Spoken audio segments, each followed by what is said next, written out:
About 2 months ago, I did this poll and I asked all of you to choose which company I should review first, and overwhelmingly you all said please review Accenture. So it took bit of time, but I'm sure when you watch the insights, the information I'm going to share with you all are going to like it. So let's start right into this Accenture topic. So today we will talk about some of these topics over here. For example, facts. We will talk about the history. We will talk about some of the controversies. We will talk about their largest center, which is in India. We will talk about their hierarchy. Then once those all things are done, we will talk about some of the questions you all have in your mind. So I'll try to answer those questions throughout the video whenever we are touching upon the respective section. For example, some of the questions could be on work-life balance, career growth, and then you also have questions like job safety. Many of these things come in your mind. Then some of the tips from my side I'll give you about the company, how you navigate through this company, because the company size is so big.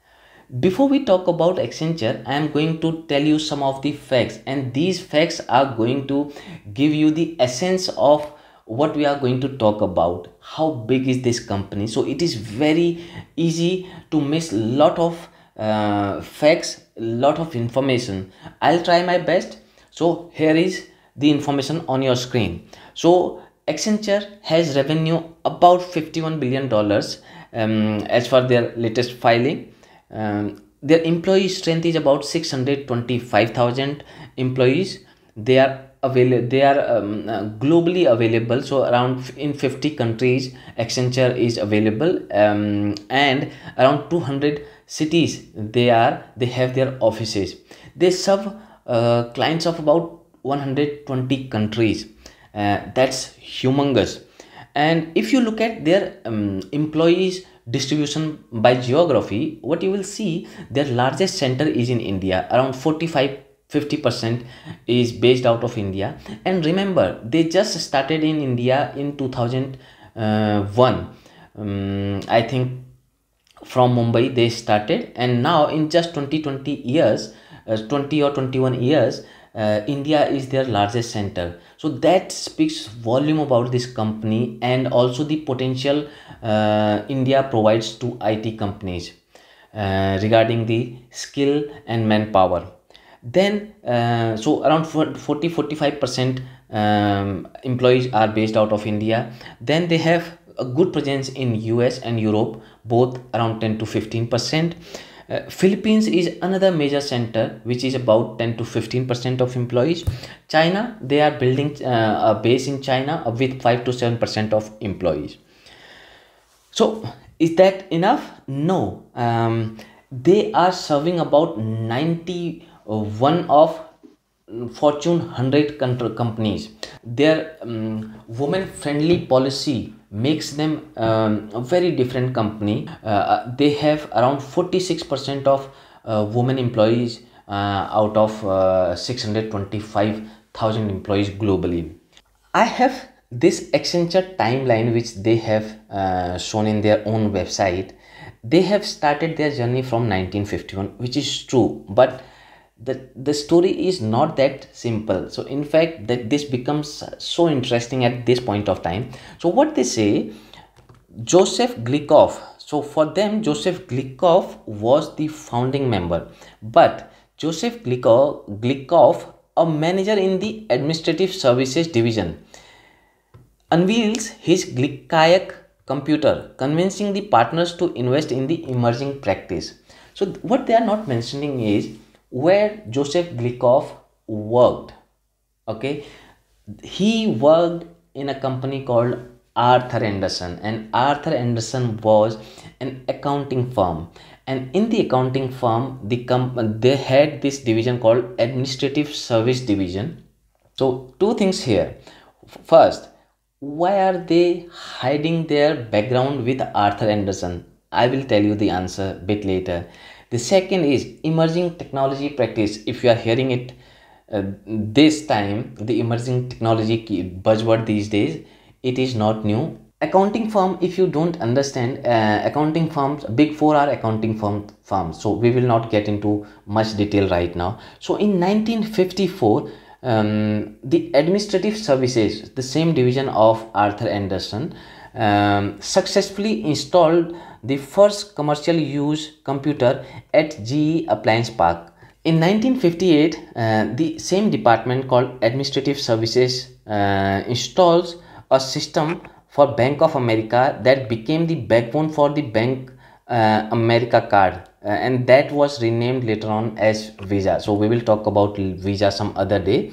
If you want to understand the whole timeline, you can go through it. There are very important milestones the company achieved during their journey from 1951 to their 70s journey. By 1980, the division called Administrative Services Division was renamed to Management Information Consulting Division, with a rapid growth and the revenue of about 250 million and 5,000 employee headcount. The division was called Management Information Consulting. Important factor is, much before India, they started their operations in Philippines in 1985. The same division which started as Administrative Services became Andersen Consulting by 1988. At that point of time, there were two entities called Arthur Andersen as well as Andersen Consulting. Arthur Andersen was looking after the accounting audit of these firms, and Andersen Consulting was looking after the technology consulting side of it. Now they had two business units, Arthur Andersen and then Andersen Consulting, in 1990, and the kind of structure they adopted was Arthur Andersen Worldwide was considered as the parent company, but they had no right on both companies. That was acting just as a coordinator. So don't ask me to explain more about the legal side of it, how it happens, but that was the strange concept. It was not a parent company. Both companies had their own partners, so both were strategically very independent companies, and the agreement was such that whichever company makes the higher profit, company will share 10% of that profit or some percent of that profit with other company.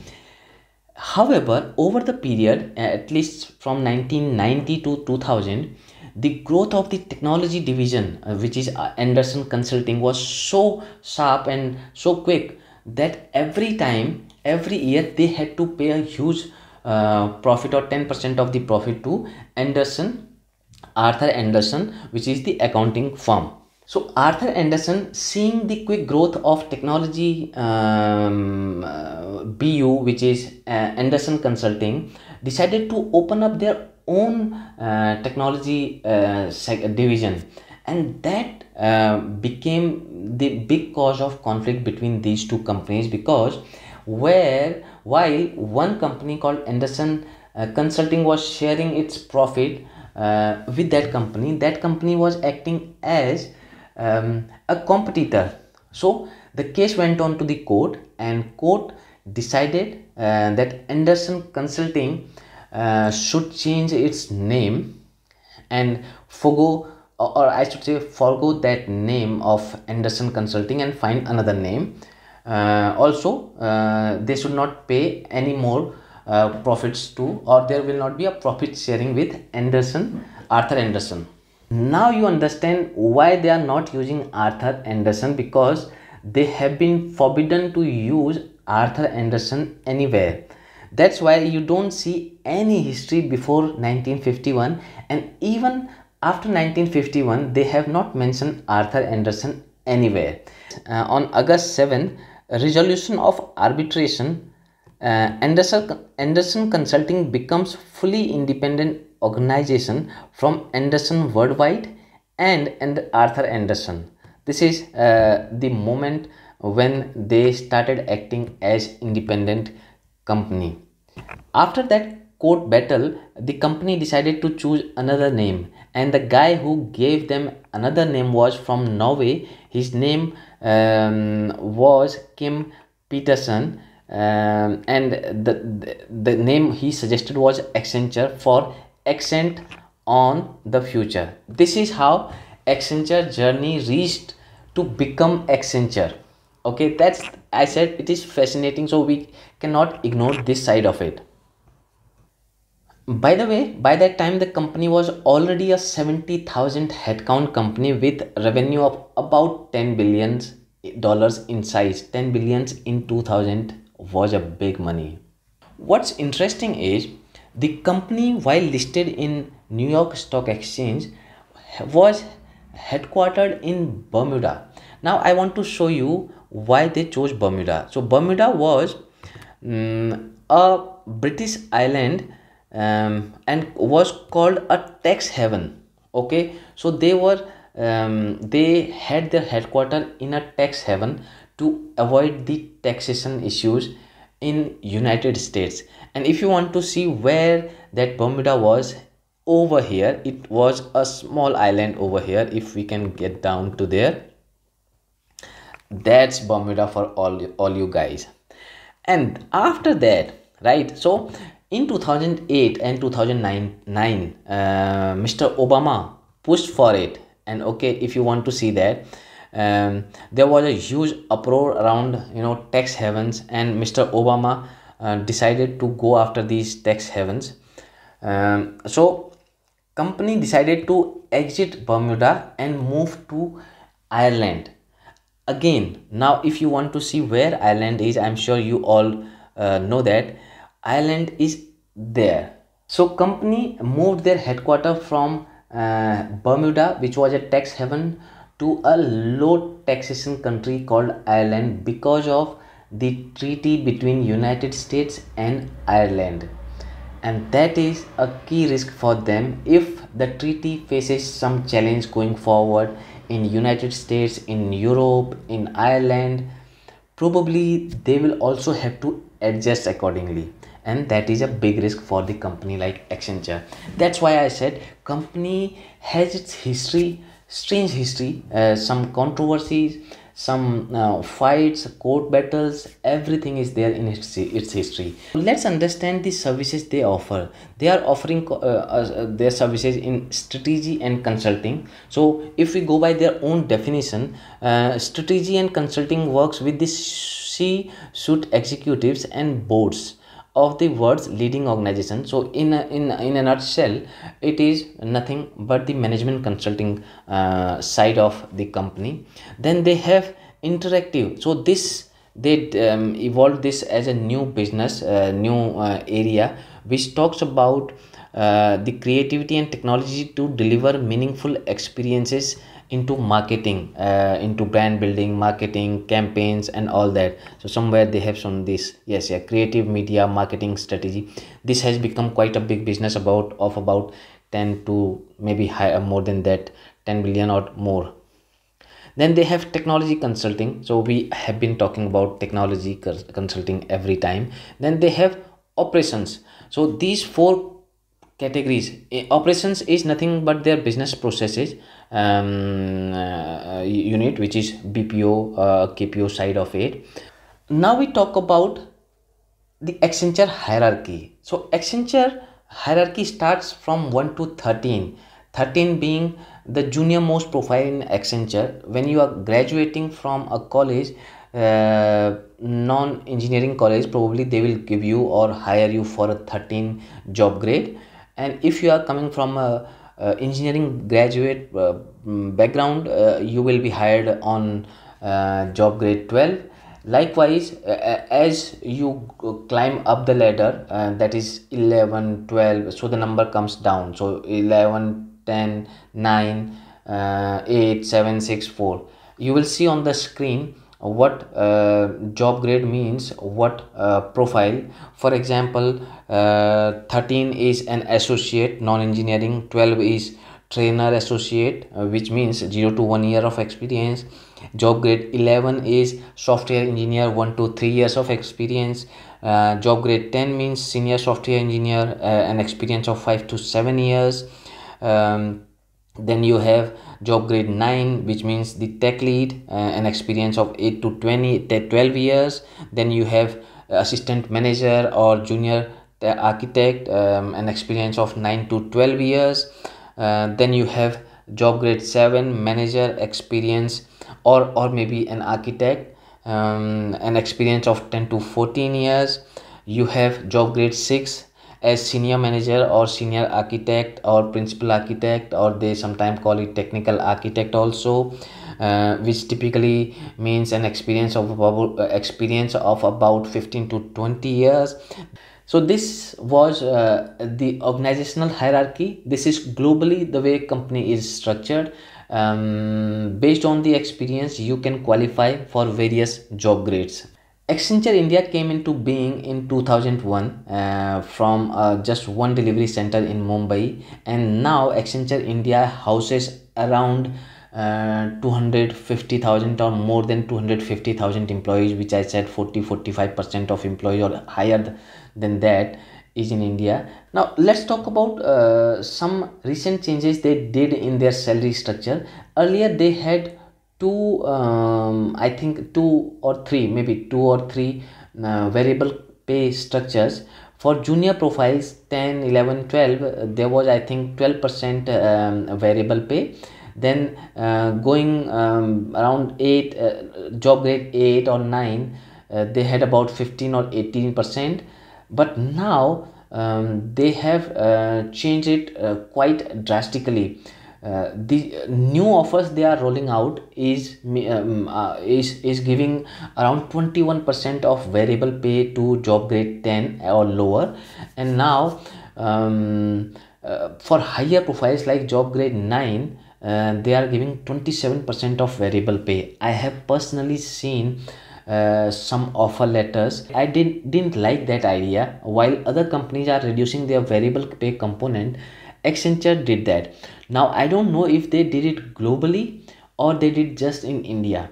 However, the difference is they didn't do it for the existing employee. I checked with couple of employees who are at job grade 10 also. They said their salary structure has not been changed. So that means they are giving the new salary structure to the new employee. I see that as a big challenge going forward, because you cannot have two salary structure. Every new joinee will become old joinee someday. So either I'm pretty sure they will bring those old employee also in the new salary structure. How, I don't know. Now your question on career growth and job opportunities, or in fact I should say career growth opportunities. If you look at this, when you are working in such a big company of over 600,000 people, you understand there are ample opportunities in the company. It is how you approach these. Most of the time people do not understand the company, do not try enough in the company. The easiest a normal employee finds is seek the job opportunity in the open job market instead of looking in the company. That will be on you.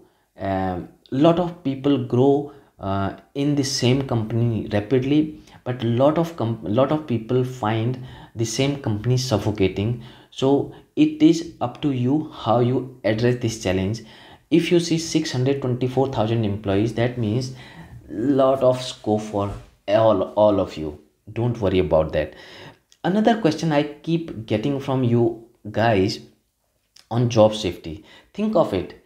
A company which is not secure cannot become so big. Okay, 625,000 employees, they cannot hold on to those many employees if this is not safe.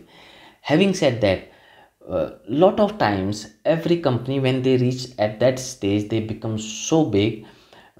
Also if they have to cut down on, let's say, 1% of employee on performance basis, that means that is about 6,000 or 605,000 employees every year. That looks a big number. It is just, it is just 1%, and these people can be poor performers, right? We are talking about 1%. 1% means 1 out of 100. So you should not really be concerned of job safety in such a big company which is serving 91 out of Fortune 100 clients, and that doesn't happen without a brand, without a good working environment and big appeal of that brand. Now comes the work life balance part. Lot of times this is bit tricky part, because if I am working in Accenture in a project, maybe I am working on a high visibility project. This can be true to any company. In that case I will see some pressure, okay. But if you are working on, low visibility project, where you have enough time, probably you will see enough of or much better work life balance. However, having said that, both come handy in different way. High visibility project is the best place to show your skill and be rewarded quickly. So if you want to grow vertically in the company, those are the projects where you think that your work life balance is bit delicate there. And on the other side, the projects which are going smooth, easy, no critical factors, they tend to offer slow growth to you. So you have to look at it both ways and decide what you want to do. My own observation is, when you are navigating through a company like Accenture, please understand it's an ocean. As I said, it's an ocean and a huge crowd. What you have to do is, you have to be consistent to your own approach. Look at your area of interest, keep on working to achieve your own desired goal. Instead of looking for feedback from the company or the response from the company, you have to pursue this whole initiative. If you do so, you will stand out in any company, whether it is Accenture or any other company. I hope you enjoyed this discussion. I did so, and found this information quite fascinating, because it was not coming from one source. I had to dig it down from various sources, and read a lot. I'll come back with another topic. If you want me to cover some other name, probably you can suggest that. Otherwise, wait for me to come up with another topic. Take care. See you soon.